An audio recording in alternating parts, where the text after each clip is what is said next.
The confirmation process officially concluded this weekend with a close Senate vote, and as of this week, Justice Brett Kavanaugh is already sitting on the Supreme Court bench in official duty, but I won't forget just how much this fight exposed. It's been weeks of defending due process, defending the idea that we don't assign guilt without evidence, that we presume innocence in the absence of evidence, that we ought not to ruin a man's life, not just legally, but socially or culturally, unless we have compelling reason to do so. Opponents of those values have identified themselves loudly and clearly, and the themes of their outrage will certainly live to fight another day. Due process itself is part of a broader philosophy, the philosophy that the process or the structure by which we make decisions is more important than the decision itself. It's the idea that we establish fair rules for making decisions, whether that decision is sending someone to prison or writing a new law or electing a new president,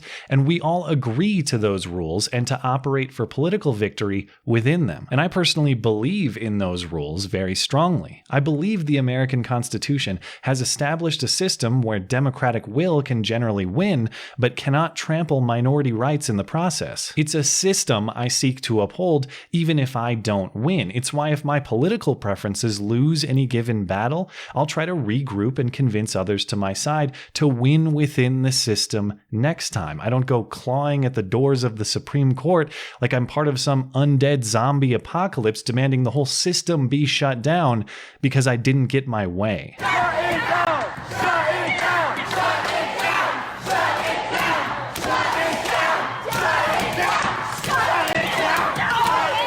So many questions. Like, did she really think she was going to be able to claw those doors open? They're made of bronze, they weigh 13 tons. And even on a more basic level, they're locked and they're guarded by guys with guns. Even if you do get inside, what are you going to do? Claw Brett Kavanaugh in the face? It's not going to happen. We can laugh at the crazies. I, of course, enjoy it aplenty. But the reality is, it's not just the Walker horde that seeks to undermine our institutions, our system of rules and order that a more functional society would agree upon and uphold as more important than personal preferences. Plenty of people in positions of power, from politicians to their allies in media, are making arguments to the same effect. This week, there's a theme repeatedly published in the pages of the Washington Post. The Senate is undemocratic. That's why this Kavanaugh confirmation is unfair. How can we have a Supreme Court justice confirmed by senators representing less than half the U.S. population? The undemocratic nature of representation in the Senate is unlikely to be remedied anytime soon, writes E.J. Dionne in the Post's opinion pages. And isn't the use of the word remedy interesting there? These critics treat the structure of the Senate, the structure of having equal representation among the states within it,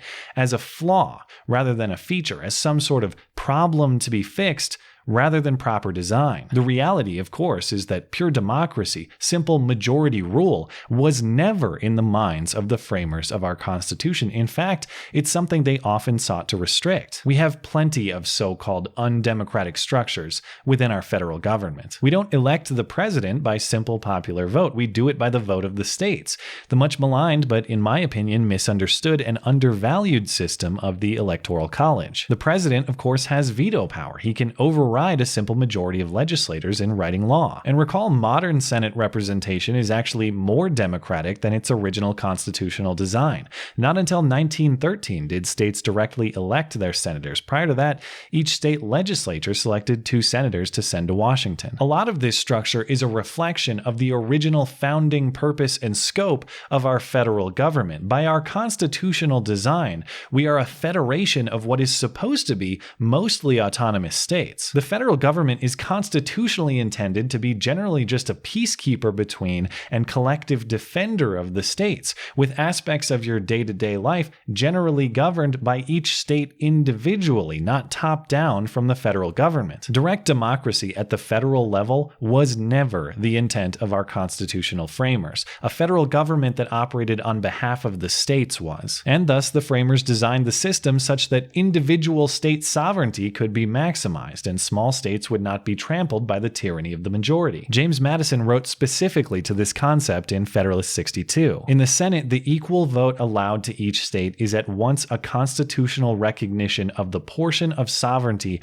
remaining in the individual states, and an instrument for preserving that residuary sovereignty. And why would it be necessary for the Senate to confirm Supreme Court justices, or federal judges generally? Well, if the design is for federal courts to handle federal law that constitutionally mostly deals with interactions between the states or across the states, that ought to happen at the consent of the states, not by popular vote. The problem is we have gone so far beyond our constitutional design in terms of the power, the scope, and the size of the federal government that more direct democracy at the federal level has its appeal to people. If you give the federal government significant control over your day-to-day life, I can understand why you might want a more direct say in it. My solution to that problem is to restore constitutional fidelity, to minimize the role and the power of the federal government, and maximize the role and the power of the states. That way you get more control of your life at the local level without infringing on mine. I say let's not argue over who wields the power.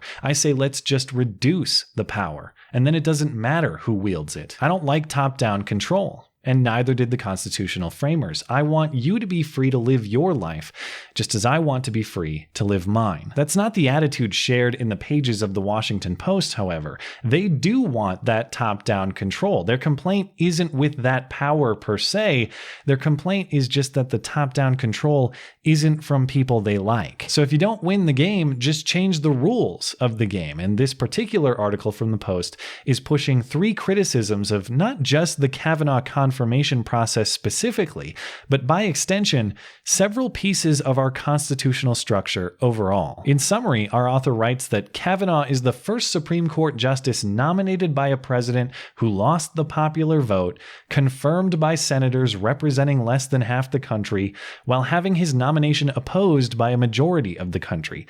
Let's walk through it, he writes. Yeah, let's, but the first stop on our walk is acknowledging that all 3 of these points, both individually and in combination, are constitutionally irrelevant, and for good reason. Let's acknowledge that you aren't alleging that the rules were broken, you just don't like who won the game. But for the purposes of debunking your whining disguised as argument, let's treat it as if it's the latter. The first and most tired criticism, our author writes, is the zombie talking point still walking around undead since 2016.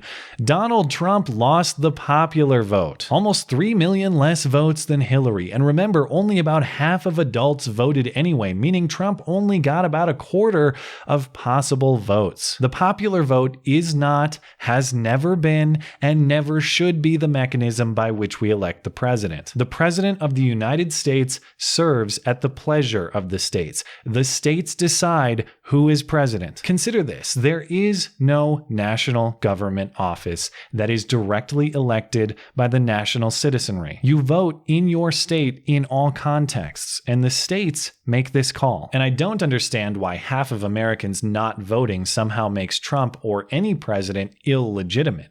The only plausible solution to that alleged problem is forcing Americans to vote. That's an odd solution for a guy arguing that individual citizens don't have enough choice in federal matters. I suppose, as with much of today's left, arguing in favor of choice isn't actually about the freedom to choose. It's about choosing correctly as they define it. And broadly speaking, understand this argument is not actually about the Kavanaugh confirmation. It's an argument that could be used against anything this president does, because his popular vote loss somehow makes him illegitimate, despite his election being squarely according to constitutional prescription. It's not an argument against Trump or Kavanaugh. It's an argument against our constitutional structure. Next, our author criticizes the process by saying Kavanaugh's confirmation will come with support from senators representing less than half the country's population, showing this chart that the 51 Senate votes for Kavanaugh represent only 44% of the country's population. And I'm not actually sure how they reached that number. By my count,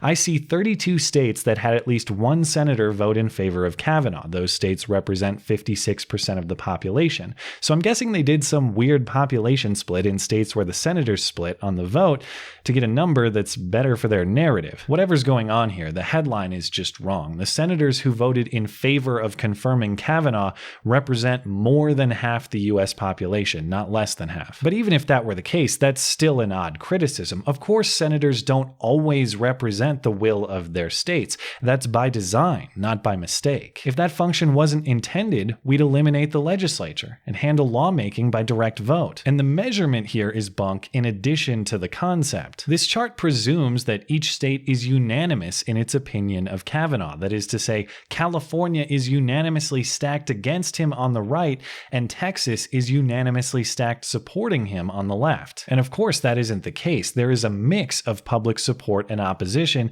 in each of these states. If public opinion is the way you want to confirm judges, perhaps public opinion polling might be the more useful place to look. And our author does just that, noting an October NPR PBS Marist poll that shows 52% public opposition to Kavanaugh's confirmation, 40% supporting, and 8% unsure. I'll grant these numbers as accurate, though I am skeptical of using any one poll individually to reach broad conclusions about national public opinion. Regardless, what's the implication here?